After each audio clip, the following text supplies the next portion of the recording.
Hey, what's up, everybody? I am Brian Jester, co-founder here at Occupy Fantasy, and we're back with some PGA picks and betting predictions for the Masters down in Augusta. Everyone loved his appearance last time on the show for the Players Championship, so we had to bring back Jeff Sherman, the head golf odds maker, the world famous SuperBook out in Las Vegas at Golf Odds on Twitter to talk about the Masters. We asked Jeff who some of the sharp bettors are on this week to win the event and in the head-to-head matchup markets and what that means for our DFS lineups and our own betting picks. And then Jeff has years and years of experience, so we wanted to ask him who he thinks will win the Masters and who are some of the best plays and values for this week. I think you'll enjoy this episode. Before we cut to the interview, do us a favor. If you're not already, click the subscribe button below. Get access to all of our videos as soon as they're released here on YouTube. Give us a thumbs up. Any questions you have about the event, you can always comment below this video. Enjoy. All right, everybody, let's welcome back Jeff Sherman at Golf Odds on Twitter, the head golf odds maker at the world famous SuperBook out in Las Vegas. Jeff, how's it going?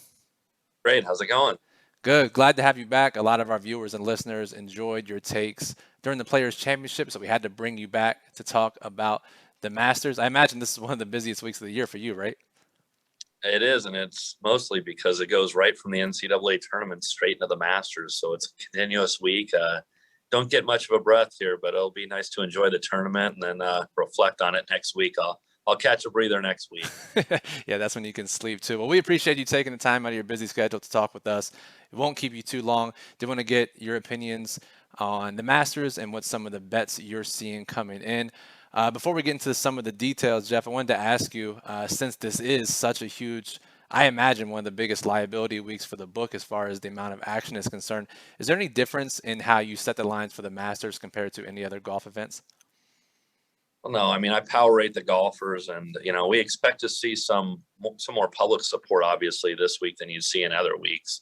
But we book it the same way and let the money dictate it, and respect the sharp plays, and just formulate the market that way. Cool. Sounds about right. So I have to ask you to start, Jordan Spieth.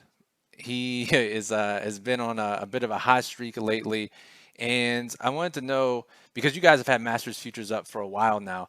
How have you moved the odds for Jordan Spieth just based on his performances of late?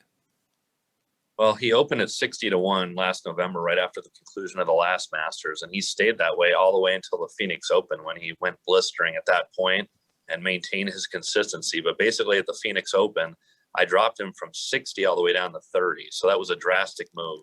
And then we've seen support on him throughout at 25, 20, all the way as low as 10-1, which he recently was. I was 12-1 last week when he was winning the Valero Texas Open. But I got as low as 10, bumped him back up to 12. I thought 10's a little bit short, considering how far out he was.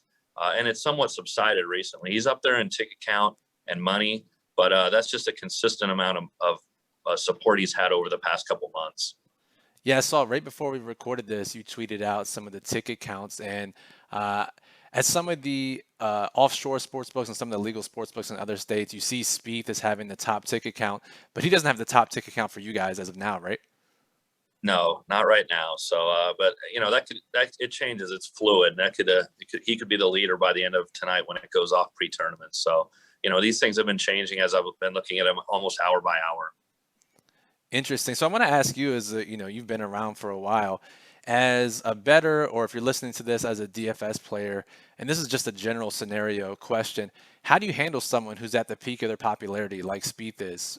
You mentioned, 60-1 a few months ago. Now just on a blistering pace, kind of a, I don't know if it's a buy low, sell high type moment, but how do you handle someone who's just the popularity has increased so much in recent days and weeks?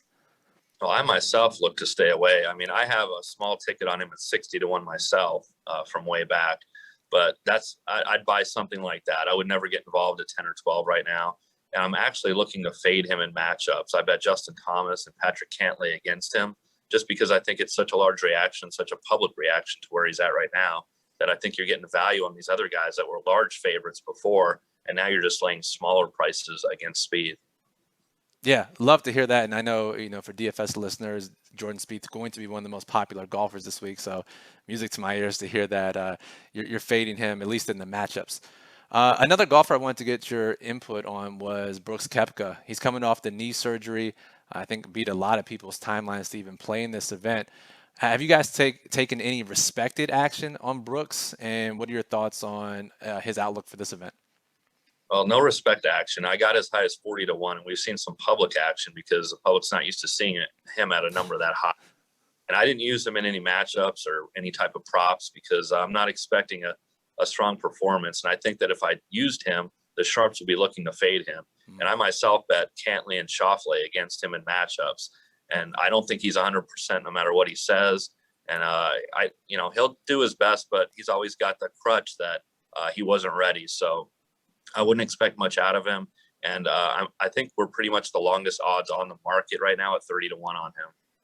Wow. Okay. So I guess my question to you is, what would be there to change your mind about his health? Would it be a respected bettor, or a sharp group, or someone that comes in and takes some Kepka money, or at this point is there no convincing you that he's healthy enough to compete?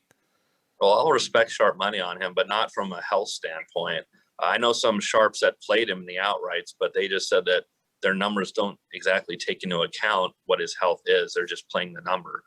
So from a health perspective, I got to see some rounds, maybe a tournament or two under his belt to get an evaluation on what I'd want to do with him. I'll move the sharp money based on how they play things, but that wouldn't change my mind as far as myself getting involved on him. That makes a ton of sense. So speaking of sharp action, who have you guys taken bets on from sharp groups so far to win the tournament? In the outrights, it's been Dustin Johnson at 9 to 1. We took 5,000 on him at 9 to 1, knocked him down to 8, but the money subsided on him, so he's back to 9. Justin Thomas has seen some at 12. He's down to 10 to 1.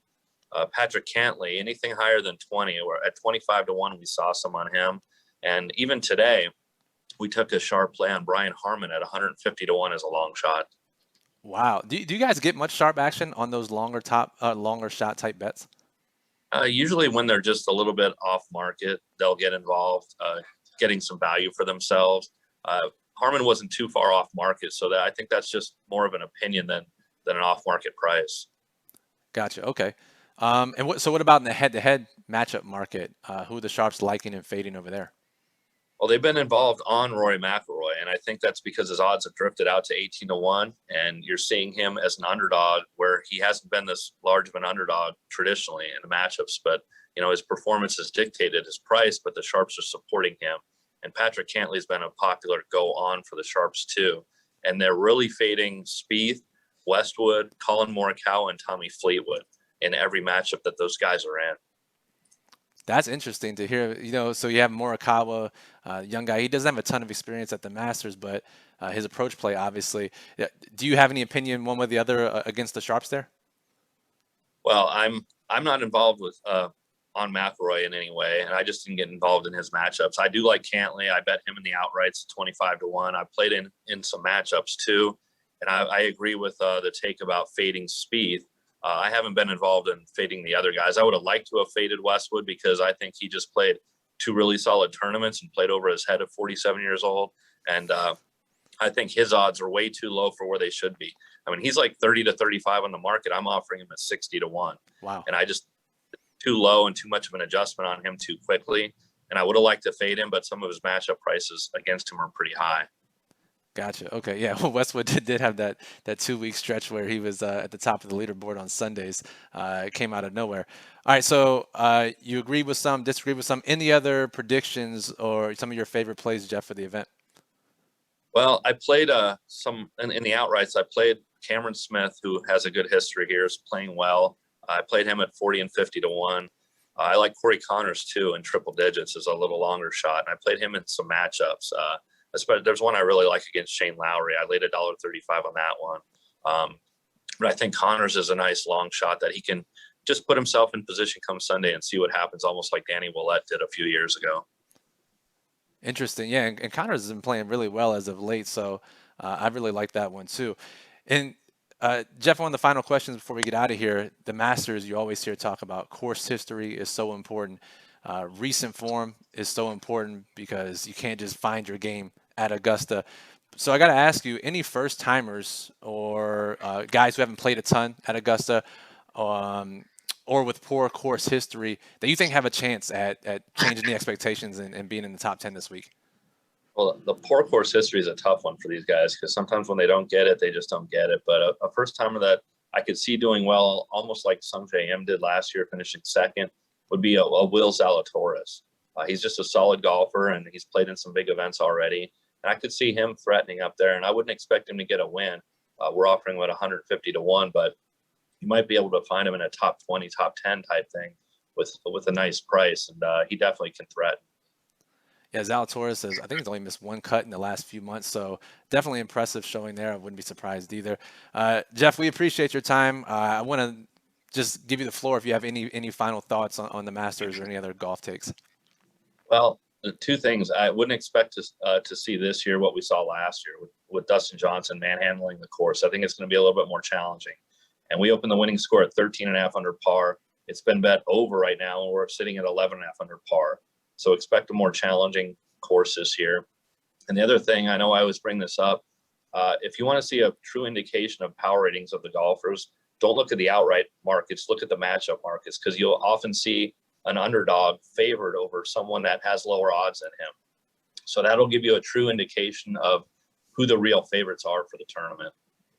Are there any that stick out this week as favorites in the matchup market, but underdogs in the odds to win?